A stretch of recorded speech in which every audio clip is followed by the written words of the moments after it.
नमस्कार दोस्तों, स्वागत है आपका सीएससी पाठशाला में। हम लोग बीपीएससी और यूपीएससी के लिए पीएसआईआर का कुछ क्वेश्चन डिस्कस करेंगे। देखिए, यूपीएससी में तो मल्टीपल चॉइस क्वेश्चन नहीं आता है, बल्कि उसमें आंसर लिखना पड़ता है। लेकिन बीपीएससी में मल्टीपल टाइप क्वेश्चन रहता है।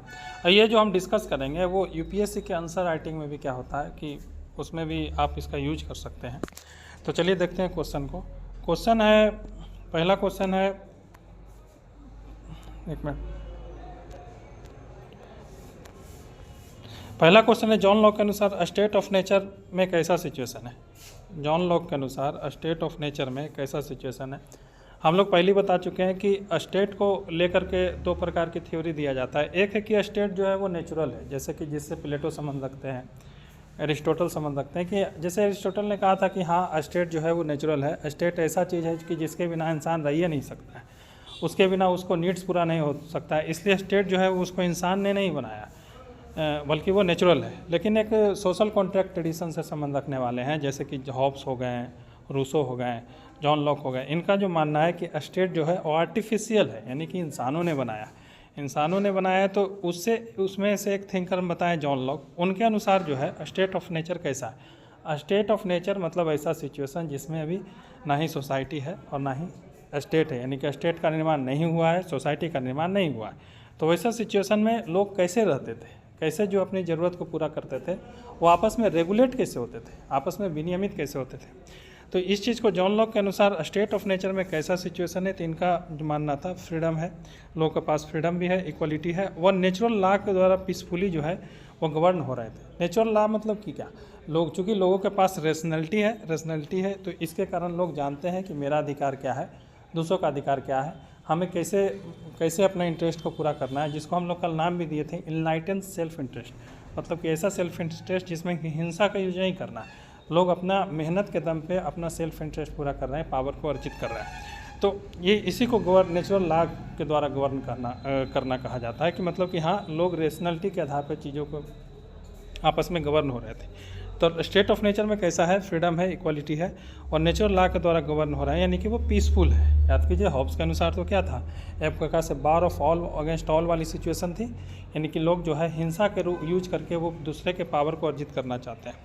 अगला जो क्वेश्चन है, लॉक के अनुसार स्टेट ऑफ नेचर में लोगों के पास किस प्रकार का राइट्स था।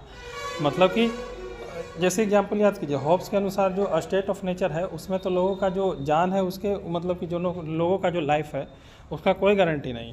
लेकिन लॉक के अनुसार क्या है कि स्टेट ऑफ नेचर में क्या है, लोगों के पास नेचुरल राइट था। मतलब कि नेचुरल राइट मतलब कि नेचर के द्वारा दिया गया राइट, मतलब कि लोग आसानी से लाइफ को एंजॉय कर रहे हैं, लिबर्टी को एंजॉय कर रहे हैं, प्रॉपर्टी को एंजॉय कर रहे हैं। हाँ, लॉक के अनुसार स्टेट ऑफ नेचर में लॉक के अनुसार स्टेट ऑफ नेचर में लोगों के पास किस प्रकार का राइट था, तो नेचुरल राइट था, यानी कि लाइफ, लिबर्टी और प्रॉपर्टी। यानी कि एक प्रकार से लोगों के पास एक प्रकार से अपने लाइफ को भी सिक्योर कर पा रहे थे, लिबर्टी भी था उनके पास और प्रॉपर्टी भी था। यानी कि एक प्रकार से यह नेचुरल राइट था। ये राइट वो वहाँ जो है स्टेट ऑफ नेचर में, यानी कि ये जो राइट था वो कोई किसी का छीन नहीं रहा था। मतलब कि आसानी से लोग लाइफ, लिबर्टी और प्रॉपर्टी, सिंपल क्वेश्चन पूछा जाएगा कि लॉक के अनुसार नेचुरल राइट्स मतलब क्या, right to life, right to liberty और राइट टू प्रॉपर्टी। तो स्टेट ऑफ नेचर में लोगों के पास ये तीनों राइट था। अगला जो क्वेश्चन है कि लॉक के अनुसार स्टेट व सोशल कॉन्ट्रैक्ट की ज़रूरत क्यों पड़ी। मतलब कि जब पीसफुल था ही सिचुएशन, लोग अपने right to life, right to liberty, right to property को अगर एंजॉय कर ही रहे थे, तो वैसी सिचुएशन में ऐसा क्या हो गया कि जो लोगों को स्टेट की ज़रूरत पड़ी, सोशल कॉन्ट्रैक्ट की ज़रूरत पड़ी। तो इनका जो मानना था कि देखिए, उसमें नेचुरल राइट इंजॉय कर रहे थे, वहाँ पर नेचुरल लॉ भी था, यानी कि नेचुरल लॉ था। लेकिन सबसे बड़ा बात था कि सब अपने आप में क्या था कि अपने आप से कानून का बनाने वाला था। मतलब कि लेजिस्लेचर भी सब खुद ही था, उसको एग्जीक्यूट करना, मतलब एग्जीक्यूटिव यानी कि कार्यपालिका भी खुद ही था, यानी कि विधायिका भी खुद है, कार्यपालिका भी खुद है। और कोई कानून का अगर उल्लंघन करता था तो अपने हिसाब से लोग क्या करते थे, जजमेंट देते थे, यानी एडजुडिकेट भी कर रहे थे, मतलब जज भी खुद थे। यानी कि अब सोचिए ऐसा सिचुएशन कि अगर मान लीजिए कि सब अपने आप में जज रहे, सब अपने आप में विधायिका भी रहे, सब अपने आप में कार्यपालिका भी रहे, तो वो सिचुएशन कैसा सिचुएशन होगा, काओस वाला सिचुएशन होगा ना। एक प्रकार से क्या होगा, इनकन्वीनियंस आएगा, मतलब कि सिचुएशन बहुत ज़्यादा ख़राब होगी। तो इस सिचुएशन को वो ठीक करना चाहते थे। उनका मानना था कि ठीक है, right to life, right to liberty, right to property तो सब इंजॉय कर रहे थे, लेकिन जब समस्या आता था तो सब अपने अपने हिसाब से कानून बनाते थे, अपने अपने हिसाब से कानून का पालन करते थे, पालन करवाते थे, और अपने हिसाब से निर्णय लेते थे। तो बोलिए, अगर मान लीजिए कि भारत है या कोई भी देश रहा है, अगर मान लीजिए कि सब आदमी अपने आप से कानून बनाने लगे, तो सब अपने आप से उसको इम्प्लीमेंट करने लगे, तो सब अपने आप से उसको जजमेंट देने लगे, तो क्या, तो सिचुएशन काओस वाली होगी ना, इनकन्वीनियंस होगा। यानी कि कोई स्थापित कानून नहीं था, मतलब कि कोई यूनिवर्सल कानून नहीं था, कोई निष्पक्ष जज भी नहीं था, और कोई अथॉरिटी भी नहीं था, कोई कानून को पालन करवाने वाला भी नहीं था। मतलब सब अपने आप में जज थे, विधायिका था, कार्यपालिका थे। तो इस सिचुएशन से निपटने के लिए लोगों के बीच में एक प्रकार से सोशल कॉन्ट्रैक्ट साइन होता है और स्टेट का निर्माण किया जाता है। अगला क्वेश्चन देखिए, अगला क्वेश्चन है कि लोगों के बीच में कितने सोशल कॉन्ट्रैक्ट साइन हुआ है। तो लोगों इनके देखिए, हॉब्स के अनुसार तो एक सोशल कॉन्ट्रैक्ट साइन हुआ, जिसके माध्यम से स्टेट निर्माण में आ गया।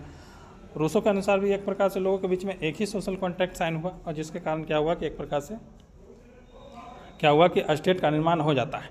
लेकिन लॉक के अनुसार लोगों के बीच में 2 सोशल कॉन्ट्रैक्ट साइन हुए, मतलब एक सोशल कॉन्ट्रैक्ट जो साइन हुआ जिसके माध्यम से सोसाइटी का निर्माण हुआ, यानी कि आपस में समाज बना, और उसके बाद समाज में जो कुछ गिने चुने जो लोग थे वो आपस में मिल करके क्या किए, स्टेट का निर्माण किए। जैसे एग्जांपल के लिए, अगर मान लीजिए 1 लाख पॉपुलेशन है, तो 1 लाख पॉपुलेशन के बीच में सोशल कॉन्ट्रैक्ट साइन हुआ, जिसके माध्यम से अब सोसाइटी बना।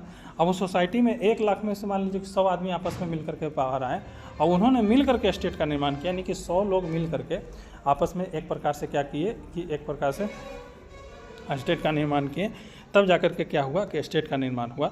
तो याद कीजिएगा, याद रखिएगा, लोगों के बीच में कितने सोशल कॉन्ट्रैक्ट साइन हुआ है लॉक के अनुसार, किसके अनुसार, लॉक के अनुसार, तो 2 सोशल कॉन्ट्रैक्ट साइन हुए। अगला क्वेश्चन है, हॉब्स के अनुसार लोगों के बीच में कितना तो बता चुके हैं। Man is by nature A political animal and social animal, ये रिवीजन का क्वेश्चन है कि लोग जो है नेचर से पॉलिटिकल एनिमल है और सोशल एनिमल है, यानी कि इसके कारण आपको पता चलेगा कि समाज और जो स्टेट है वो कोई सोशल कॉन्ट्रैक्ट से नहीं बना है, बल्कि नेचुरल है। ये एरिस्टोटल का मानना था। अगला क्वेश्चन हम लोग देखते हैं। तो ठीक है, आज एक और क्वेश्चन है कि हॉब्स के अनुसार लोगों के बीच में कितना सोशल कॉन्ट्रैक्ट साइन हुआ है, तो ये हम पहले बता चुके हैं। देखिए, रिवीजन भी करवाना जरूरी है, अगर रिवीजन नहीं करिएगा तो फिर क्या होगा, पॉइंट आपको याद ही नहीं रहेगा। तो ठीक है दोस्तों, आज के डिस्कशन में बस इतना ही है, मिलते हैं अगले डिस्कशन में, तब तक के लिए धन्यवाद।